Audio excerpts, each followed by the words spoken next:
This one's $10 and this one's $150, and I was wrong about both of them. If you just picked up a brand new PS5, the most important accessory you need to go out and get is a brand new headset. Thankfully, if you've got the Sony Gold or Platinums lying around, those should work with your PS5, but as someone who bought their Gold headset when I think the original Destiny launched, I was looking for a new one, and thankfully today we have a few good options. I went ahead and picked out 3 different headsets from 3 different price ranges to look at today, and I think all of them actually ended up being good choices. But remember, before we get into it, if you want to stay PS ready, make sure you're subscribed with your notifications set to all. First up, we have the cheapest option, which is the Best Buy Insignia Special. This one ran me about $14.99, and it has some awesome features like a 30mm driver on the single headphone, and it should have a button to mute it, but now I'm realizing after looking at this sticker here that when you move it up, that actually mutes it, which that's a nice feature to have, I guess. I kind of would have preferred a mute button though, if I'm being honest. So judging by the fact that this looks like the pack-in headset that came with every Xbox 360 back in the day, I'm going to go ahead and assume that you're not actually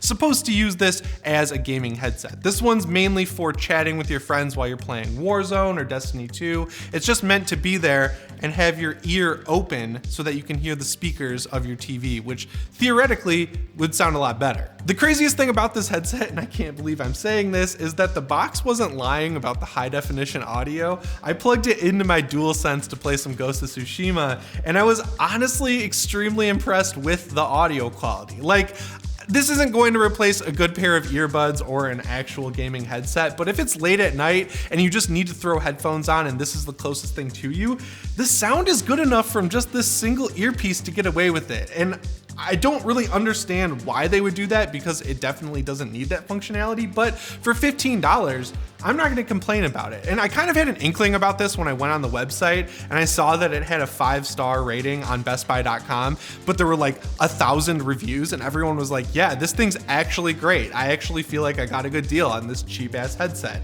It's just, this thing is like living in the twilight zone of gaming headsets. It's way better than it needs to be. All right, so here we are in Ghost of Tsushima, and what you're hearing right now is the headset plugged directly into the controller. And I recorded a clip and went back and listened to it, and yeah, the mic is not great. I'd say it is about on par on something you'd expect to come with your PlayStation 5, but it's also on par with something that would cost $15. So your friends might be mad at you if you're using this headset, but it's fine for what it is. I don't think it's terrible or amazing. It's just pretty run-of-the-mill.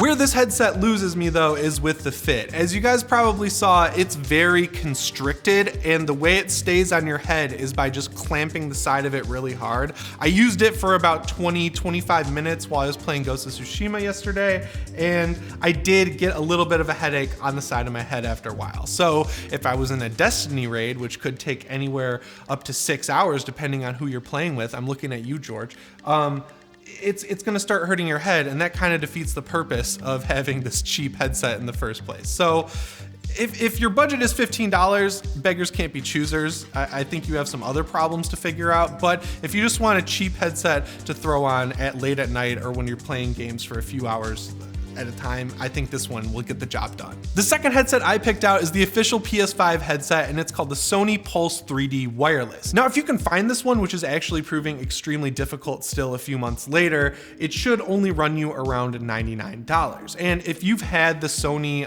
Gold or the Sony Platinum headsets in the past, you know exactly what you're getting with the build quality here. As far as the aesthetic goes on these, I actually like them a lot because they match the PS5, which is a nice touch from Sony, I will admit, but overall, these are pretty much entirely plastic except for this rubber strap across the top. And for $100, the buttons feel kind of mushy. You can tell that this is just totally fake leather. It doesn't really feel like a $100 headset to me. It feels like they priced it at $100 because that's around the price that all these other headsets have cost. It's about on par with what we've gotten in the past from Sony. That's what I'm trying to say. The weirdest thing about these headphones though really comes down to the strap, which is the only way to really adjust how it fits on your head. So if you put it on, this is supposed to like take on the weight of your head basically, and it doesn't really work. Like, it feels like the headphones are pushing down on my head, and that makes them feel a little uncomfortable. Now, I've already mentioned that they're wireless, and I was actually pretty disappointed to find that it uses the same USB-A dongle that's come with every other headset Sony's made for the past like decade. Every other accessory for the PS5, like the DualSense for example, uses USB-C, and these headphones even charge with USB-C. So it would have been nice if they shrunk this down a little bit and made it just a little teeny nub that fits on the USB-C port on the front of your PS5. Now, I suppose they went with USB-A for the dongle so that you can use it with most PCs or Macs, and that's nice. And the battery life on this thing is pretty good. It's 12 hours, which, you know, I hope you're not sitting there playing games for 12 hours a day. But if you do manage to run out of battery in a gaming session, you can plug in the included 3.5mm jack straight into the DualSense, and you can still get the sound that way, which is nice. That's a good feature to have. I also appreciate that Sony kind of went the extra mile with these bad boys and included a ton of optional buttons. There's a switch so that you can monitor the audio going on outside the headset, which is nice. You've also got a fader switch that lets you fade the audio between the game and chat, which is a nice thing to have just built into the headset, so you don't have to go into a bunch of menus to do it on the actual PS5. The power button is nice and clicky, and I love so much that they included a dedicated mic mute button.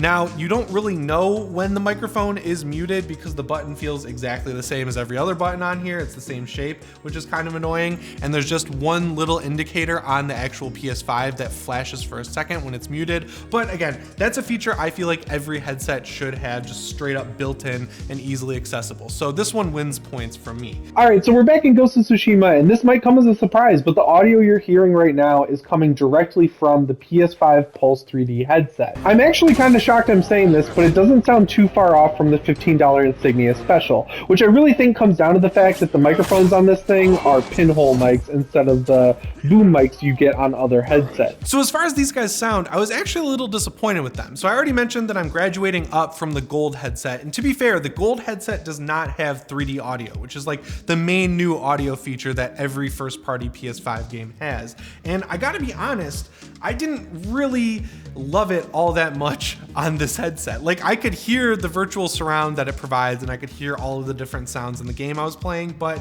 at the end of the day, the audio in here is a little bit shallow and a little bit hollow, and I think that comes down to the fact that they just don't have a really good seal. So a lot of the audio from the outside world is coming in through the headphones, and that made it overall a little bit harder for me to get immersed in the game. You know what I mean?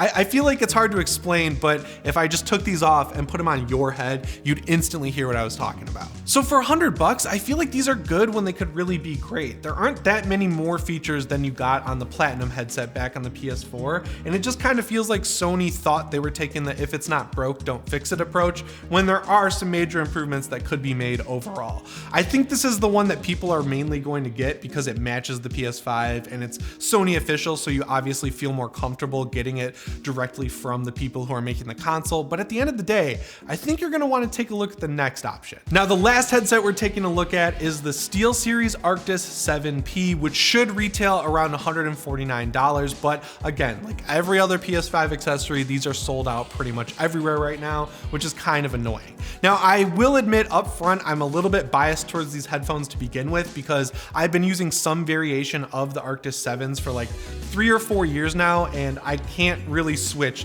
to anything else now that I've used them. They're just that good. The one big benefit you get with the Arctis 7Ps is this USB-C dongle. Now, it is small, but it's weirdly a little too big for the PS5, so if you plug it into the front, it does cover up the USB-A port on the front of the PS5, which, you know, that's not great, but this thing is awesome because you can actually plug it into your Nintendo Switch and you'll get truly wireless gaming. And you're not gonna run out of battery with these things as fast as you would on the Pulse 3Ds because it's 24 hours of battery life. And I put these things to the test, and I will say, it does feel like I actually get 24 hours of battery life. The other cool thing you can do with them is plug them into your PC and download Steelseries Pc App, and that lets you change the equalization on the headphones, and it'll remember what you saved them as on your PC or Mac, so when you plug it into your PS5, you have the exact same settings you like using across every device. And I just think that's like going the extra mile in a way that the Pulse 3D headset does not. And as far as build quality goes, I also don't think you can really beat this headset. I know it's white, so it's kind of hard to see, but this is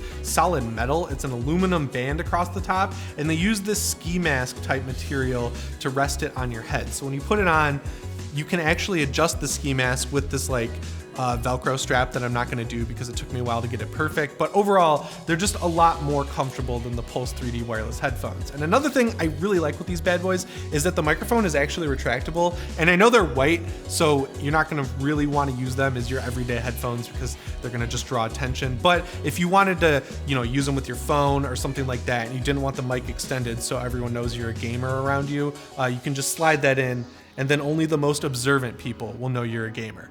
The one thing that does kind of suck with these things though is that the old models had a slider on the right can that would let you go between chat and game audio, which was awesome. And for some reason, this new PlayStation model, the slider actually just is like monitoring. So if you turn it up, you'll be able to hear the outside world, and if you turn it down, you won't. I feel like they could have just eliminated the slider altogether, because now I'm directly comparing it to what they had before on cheaper headphones overall, and I really miss that feature. And finally, we have the Arctis 7P, and honestly guys, to my ears, this one sounds the best. Now, none of these microphones are what I would call amazing by any means, but this one does stand out just a little bit, and I think that comes down to the fact that it's a combination of not a $15 microphone and also not a pinhole microphone. This has a retractable boom mic like I mentioned earlier, so overall it just sounds a little bit better. And speaking of the overall audio quality, SteelSeries knocked it out of the park with these. I end up using them on pretty much every device no matter what. I have to use this little dongle with my iPhone to use the 3.5mm jack because iPhones don't have USB-C, but it works great on my iPad. It works great on my PC. I love listening to audio on these things because they're comfortable, they have a great seal, they have great range. I was able to tune them exactly how I wanted. So yeah, you're saving $50 by going with the Sony option, the proprietary Sony option, but these are PlayStation 5 colors. They're only $50 more, but they sound like at least over $100 more better. I hope that analogy or whatever that was makes sense. These sound really good. That's what I want to say. I love these headphones. SteelSeries, please sponsor me. So those are 3 headsets you should consider if you just picked up a brand new PS5. We'll have all of them linked down in the description if you want to check any of them out. And if you have a wildcard option that you really like, I'd love to hear about it in the comments below. Remember, if you want to stay PS ready, make sure you're subscribed with your notifications set to all. As always, my name is Jimmy Champagne, and I'll see you in the next one. Thanks for watching.